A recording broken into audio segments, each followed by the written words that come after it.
Yeah, maybe we'll do that again afterwards. Don't put that away, Joan. Maybe we'll do it again afterwards. Anyway, Shabbat Shalom and welcome again. That was fun. Now, hello to everybody in YouTube land and Facebook land. But I know you didn't hear the music, but see the two songs about brides. You know, the bridal paradigm goes all through the Bible. In the Isaiah group that meets in Olmsted Falls Thursday mornings, we talked about that yesterday morning, how God says, I'm your creator and I've become your husband. Your maker has become your husband. The church is the bride of Christ. And so the songs about the bride, you know, Dance With Me, the song of the beautiful bride.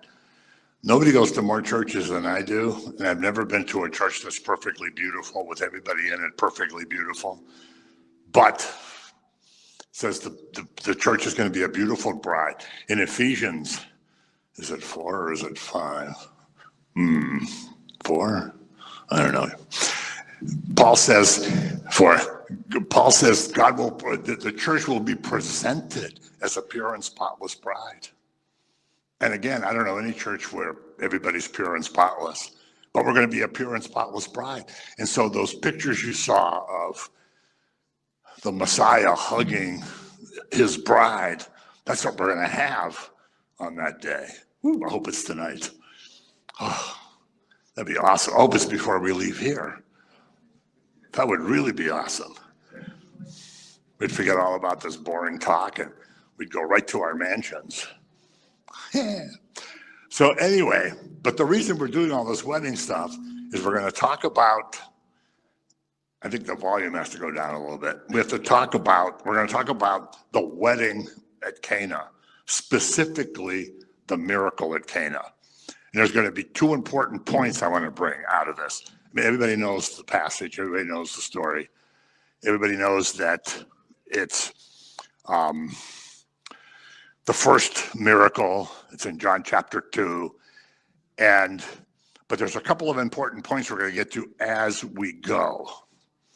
Now, if you've been watching The Chosen, the series, the episode of the Wedding Feast at Cana, I think is really fun, with Jesus dancing with all those guys and having all that food, and it's kind of a fun celebration. And we've been blessed to spend 4 out of our 50 anniversaries in Cana.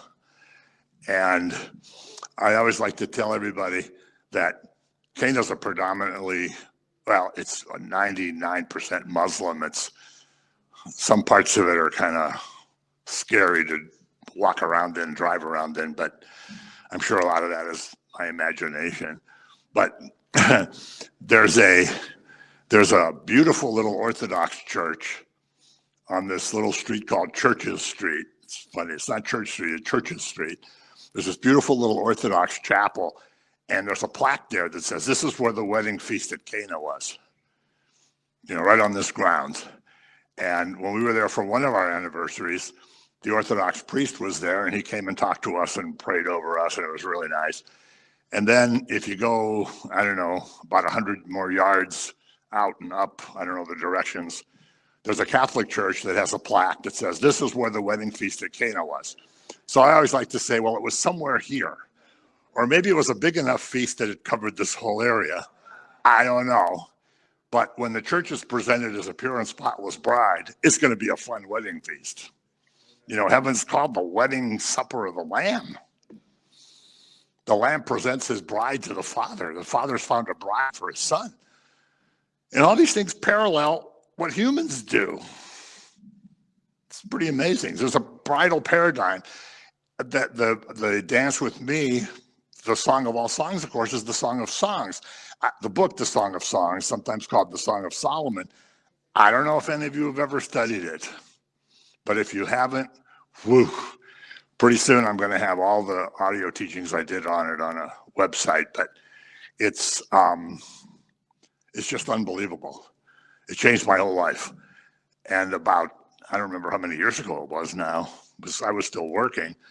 I spent about 18 months every Friday morning for 2 hours studying the Song of Songs with Pastor Dan at Denny's.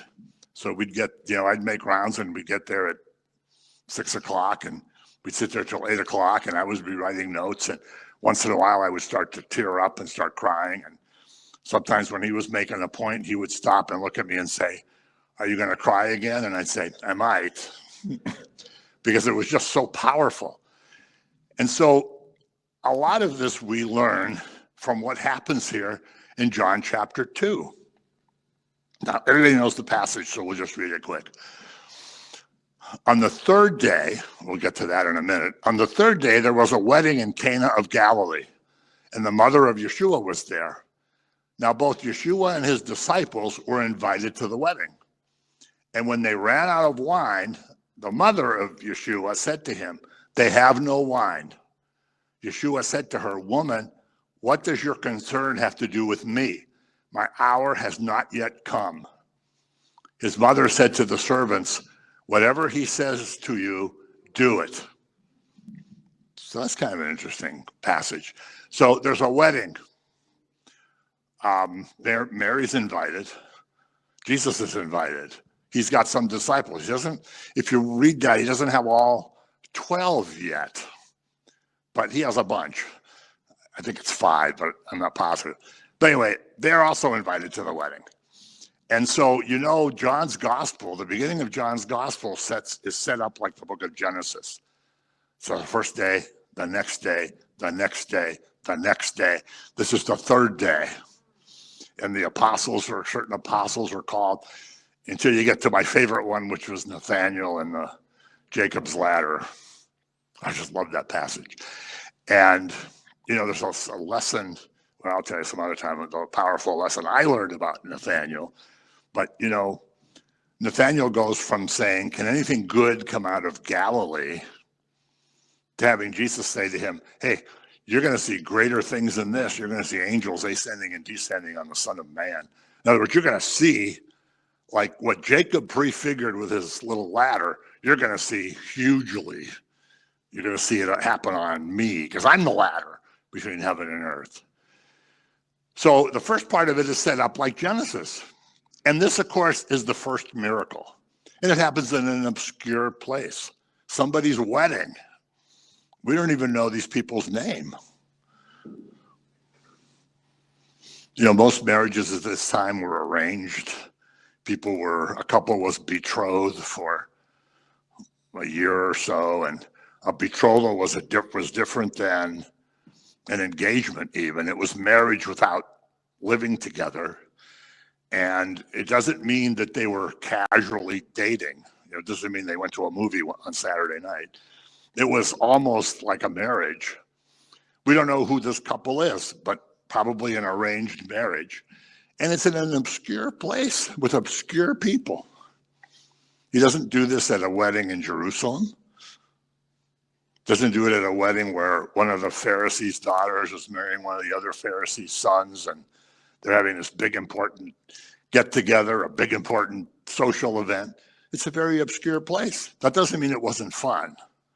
Like when we got married, we had an ethnic wedding. We had an Italian-Polish wedding. And everybody had so much fun, even though it was very simple. It was in a dumpy place. There was dumpy food. When it was over, nobody wanted to leave. Nobody wanted to leave because everybody was having so much fun. And, looking back on it, it really was fun compared to like a wedding in a country club where you stand around with a little glass and eating a little cookie. Man, there were people dancing and music was blaring. It was fun. And this wedding probably was like that because they were like common people that were getting married. And so in an obscure place. And here Jesus honors these lowly people. He shows up at their wedding. He could have sent a message, "Hey, thanks for inviting me, but I'm the God man, I'm the Messiah. I'm busy picking apostles. So, I'll check out your bridal registry, send you a gift, but not going to be able to come." No, he goes with his disciples and honors this place. And so he blesses this whole marriage celebration. And this is in to this bridal paradigm that I mentioned. And this is into a prefigurement of the church being the bride of Christ. The wedding is honored. Now, it's also honored on a human level because a marriage is a covenant relationship. I don't think there's any other human relationships that are a covenant. Marriage is a covenant. It's not a contract. It's not like a little agreement. Okay, well, we'll try this out for a year, and if it doesn't work out, it's an intimate contract relationship, and it mirrors the relationship between Jesus and the church. The church is the bride of Christ. God tells Isaiah, I am your maker and I've become your husband. He says to Israel, you're a harlot because you go after other lovers and you're married to me. Israel's the only nation that God calls a harlot because he's married to her. You know, the church is the bride of Christ. And it doesn't mean that now that, we've made 38,000 brides because there's however many denominations. There's one bride, and we're the body, as we were talking about. And so that's honored, and the human covenant is also honored. So every marriage, of course, should have Jesus at their wedding. Not only at their wedding, but in their marriage. Right? And so, when you hear, well, I don't want to get into, when you hear about what these movie stars do and all these famous people and, they got prenuptial agreements and, if somebody's, if somebody's worth, $36 billion and they get divorced and, the wife leaves with a measly 18 billion and he gets to keep the other 18 billion. But every marriage should be like this. So we know Mary is invited and she's identified as the mother of Jesus. Now, why would they say that? Because Miriam was an incredibly common name at the time. So many women were named Miriam that if John would have written, well, Miriam was invited to the wedding, people would have read it and said, which one? So she's identified as the mother of Jesus. So there's no question which Mary this is. Now you notice there's no mention of Joseph. She's not there with Joseph. So Joseph is presumably dead, which is a whole nother interesting lesson in itself. I'm sure that, when you think about Joseph, what an amazing situation he was in. He was responsible for caring for the Messiah as a baby, as a little kid, supporting him, making sure there was food, protecting the little family, protecting Mary and little Jesus. What an honor for anybody. And the other thing, when you think about it, is when he died, which presumably he was gone at this point, Jesus could have healed him. But he didn't. Could have raised him from the dead, but he didn't, because the plan was that he died at a certain time. And I think it's cute, again, not to keep referring to the chosen, but I think it's cute that Yeshua keeps calling him Abba, Joseph. He calls him Abba.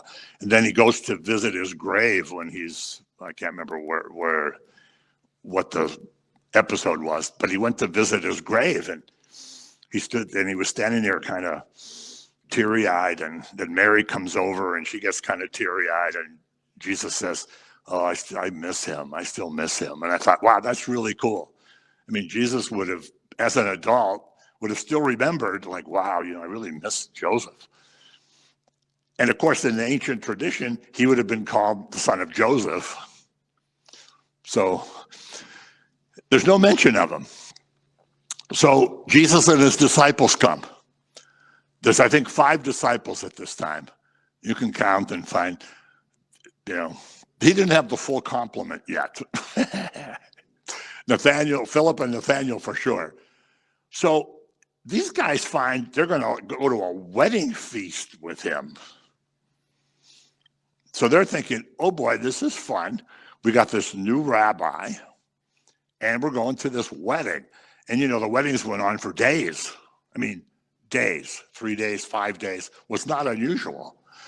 This is why this business with the wine got to be such an issue, because these guys would eat and drink for 3, 4, 5 days.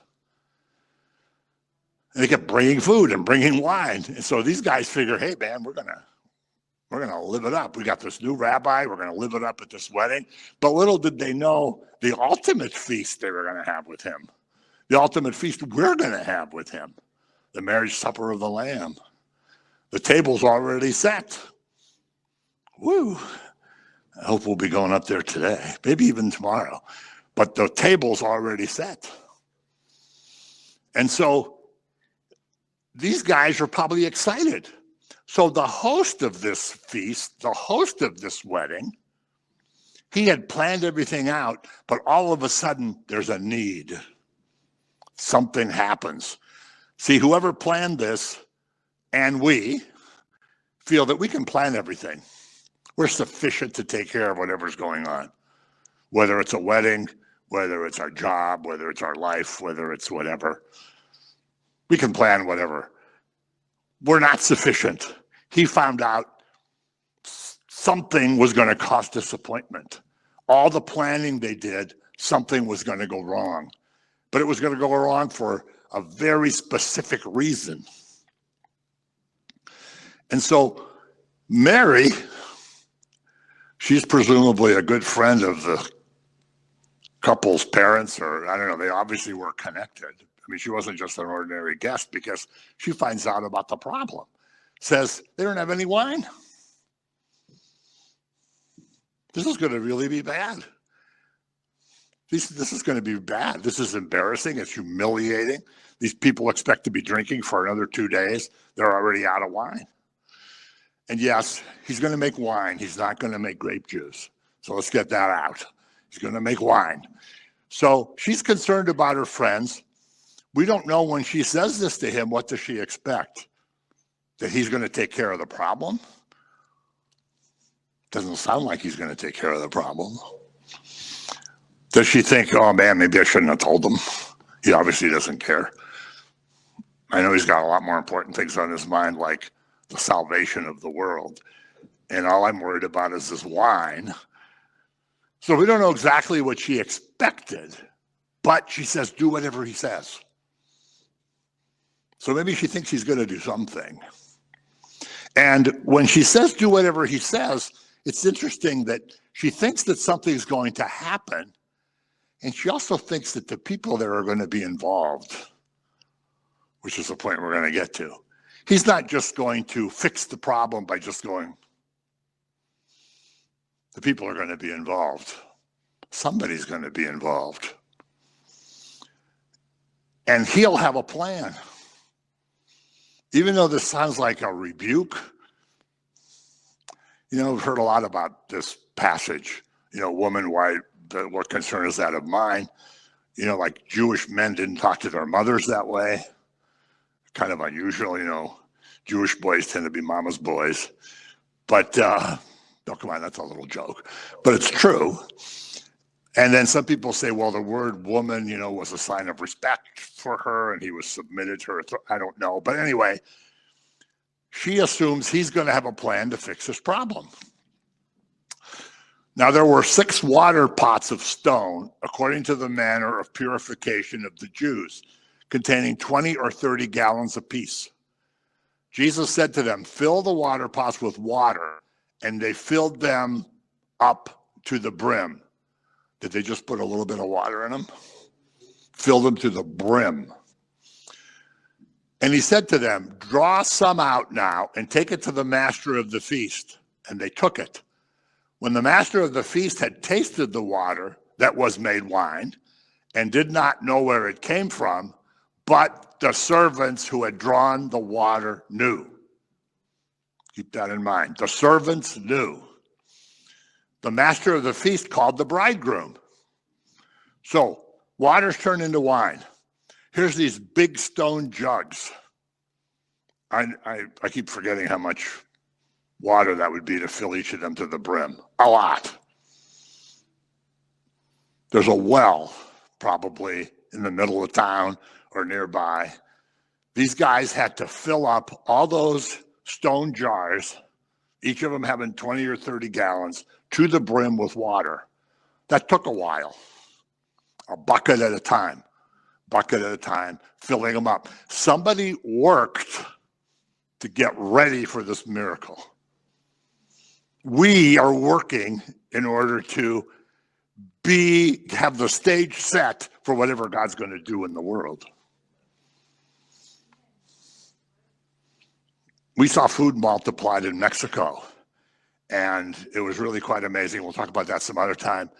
But the day before it happened, we were in the same garbage area, and the Lord said to me, I am here. And I looked around because it sounded like a voice said, I am here. And I said, well, Lord, I know you're here because you're everywhere. And if Jesus was physically walking around Mexico City, he would come and visit these people in the garbage dump, because there isn't anybody more pathetic. I mean, what lower economic state can there be than living in a garbage dump? I mean, that's the ultimate. And the next day, food was multiplied, and hundreds of people were fed with a little bit of bread, a little bit of peanut butter, a little bit of chocolate, a little bit of potato chips. I mean, it was amazing. We'll talk about that some other time. But the miracle here was water turns into wine. There's a change of appearance. There's a change of substance. There's a change of flavor. These pots are all full of water, and they become wine.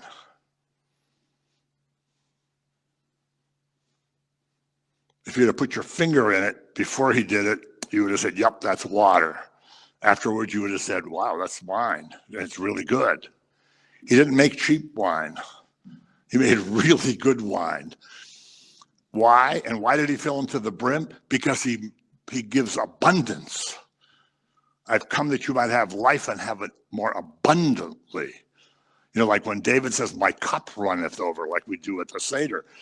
The water, the wine actually goes over the top of the cup. If the cup is overfilled. You know, is that an exaggerated, oh, Jesus, you did kind of an exaggerated miracle there. You kind of overdid it. And no, he's showing that he gives you abundance. He fills you up with abundance. Woo. Talk about abundant life, abundant grace. It fills you up. And all of us really deserve it, right? No, not a one of us deserves it. But we get filled up to the top. That's why my hair started falling out, because I got... Oh, no, I wasn't a believer when my hair fell out, but that's okay. So there was a change in this whole substance. There was a change in everything, because he's the Lord of nature. You know, all those people that were at the wedding, Mary, the disciples, the bridegroom, the bride, their parents, all the guests, they could have stood there for 2 days and prayed over those jars of water. And when they were done, they would have had water. He does it. He's the Lord of nature. He can change. He commands the wind and the waves. Remember on the lake, on the sea, they said, who is this that the waves and the sea, the wind and the waves obey him? So he's the Lord of nature. Moses' first miracle, you remember, was changing water to blood. Ooh. It wasn't just the Nile. It was anywhere there was a little pitcher of water, it turned into blood. Water to blood. The old covenant turns water into blood. Death comes because the law tells you you're a sinner. Paul says that death was inscribed on stone tablets. Because if you violated the law, you broke the covenant and you were deserving of death. Does that mean that the law is bad? No, we have to say this every time. The law is holy. in Romans, Paul tells us, those guys are seeking their own righteousness. They think they're following the law, and they're not. But is the law bad? Of course not. The law was given by God. The law is holy. The problem is not with the law. The problem is that we don't keep the law. So the law takes something good and turns it to something disgusting. Say, hey, I'm a pretty good person. Oh, wait, let me look at this law. Ugh. A common substance is turned into terror. And imagine turning on your kitchen sink and blood coming out. It would be disgusting. Or you have a pitcher of water on the table and it turns to blood. A mud puddle outside turns into blood. Lake Erie turns into blood. Here, water is turned into wine. A common substance turns into something joyful, something that's associated with festivities, with a party, with a good time, with fun. Wine maketh the heart glad. I can't remember where it says that. Proverbs, maybe. I don't know. Something like that. Proverbs is a good bet. But wine makes the heart glad. Paul tells Timothy, drink a little wine. Don't be such a poop. Drink a little wine. You'll feel better. So a common substance turns into something joyful. The clay pots, which were used for ceremonial washings, and like we talked about last week, they would have had to go through a mikvah after they've been used. A common ordinary stone pot now is filled with wine to overflowing. We're clay pots. Remember 2 Corinthians, Paul says, we are clay pots with glory inside. Right? We're just made out of clay. We think we're so wonderful.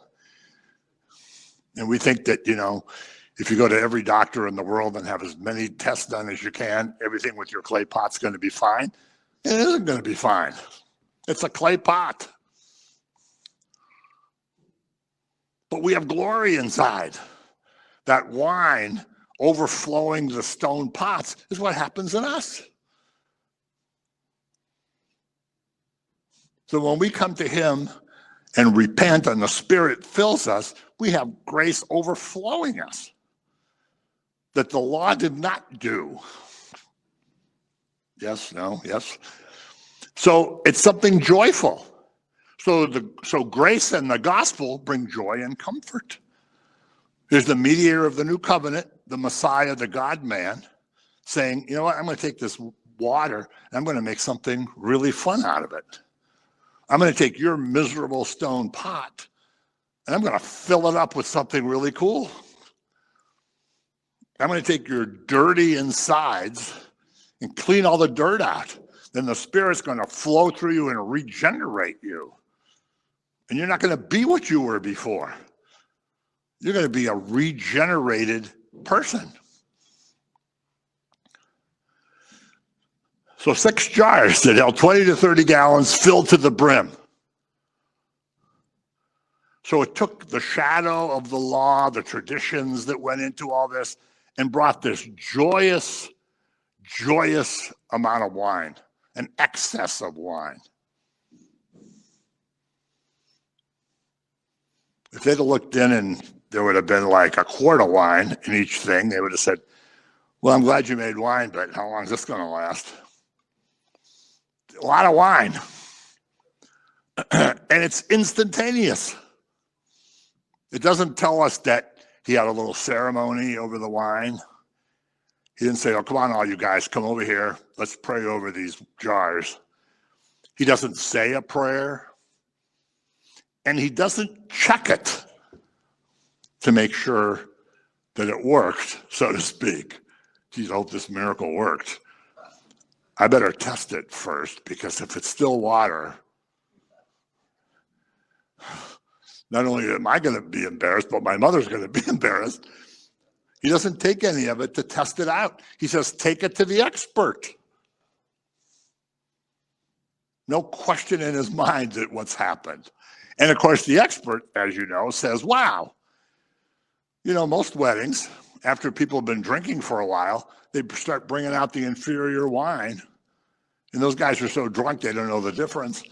But you save the best wine until last. So, the work that he did was for a purpose. It wasn't just for the fact that he did it. It was for those people. It was for the people at the wedding. It was for the family at the wedding. But it was also to show people, his close associates, what had happened. And especially the workers, the servants. The text says the servants knew. Everybody else said, where did this wine come from? The servants knew. The servants knew that they worked putting water, and they got out the best wine. When all those thousands of people were fed with bread and fish and whatever, and we experienced when we saw the food multiplied, everybody ate, threw their paper plates into the garbage, went home. They had no idea what had happened, but we realized what had happened. When all those people were fed with the bread and the fish, they said, oh, good. These guys got some food. These guys got food. Oh, boy, fish sandwiches. They may not have known immediately what had happened, where the food came from. But the servants knew. They did the work ahead of time. They knew. When you're set up to do some work so that his glory can be manifested or something can happen, you'll know. Because you're the servant and you're going to say, oh, that's why I had to do all that stuff. Oh. You say, what am I doing here on a garbage dump in Mexico City? I could be on a nice vacation. I could be home. I could be at work. There's no place I'd rather be than work in those days. I could be anywhere. What am I doing in this horrible place? Well, I was there to see this because it impacted us. And to this day, the people who were there, in fact, Tom and Sandy that you guys know, their daughter was on that trip. And her whole life was impacted. The food was multiplied. How could such a thing happen? That was the same trip when Dr., you know who I mean, Ron, I'm not going to mention his name in case he's your doctor. No, he's retired now. But there was a woman who had passed out, and she wasn't moving, and she was laying on this old piece of plywood. And we went over there and laid hands on her and prayed. And she opened her eyes and she jumped up and she said, oh, I feel great now. And this doctor, who was one of my colleagues, looked at me and said, how do you guys do that? Like it's some magic trick. So the servants knew. You know, if you go to a church, to a prayer meeting, to a Bible study, and you pray over somebody who's sick, there may only be 2 or 3 of you praying. And the person gets a healing, and they come back to their normal life, and they go, hey, what happened to you? Well, those of us that prayed over them will know what happened. The other people won't, but the servants will know. So the servants knew. So this was a few years ago, not the last trip, but in one of those big churches. And this is the Cana of Galilee wine that they sell all over the place. So like I say, we've had 4 anniversaries there. So we buy a bottle of it, take it back to the hotel. But there's like a wine shop every 50 yards. Because after all, if you're in Cana of Galilee, what are you going to sell but wine? So a miracle. Now, what was important about the miracle? Why was he hesitant at the beginning? Because now the road to the cross starts. Now his public ministry really starts. Now the 3 years leading to the final act, which begins in Genesis 3:15 and ends at the end of Revelation. The point where that turns was going to happen, and the miracle was the beginning of a countdown. He might have been a little reluctant to do it, but then he knew he had to do it. Like in the garden, if you're going to have this cup passed from me, but your will. Now I'm going to drink the cup. The cup's going to be poured over me. I have to do this. And so he knows that that's going to start. Second lesson is the bridal paradigm. The church is the bride of Christ.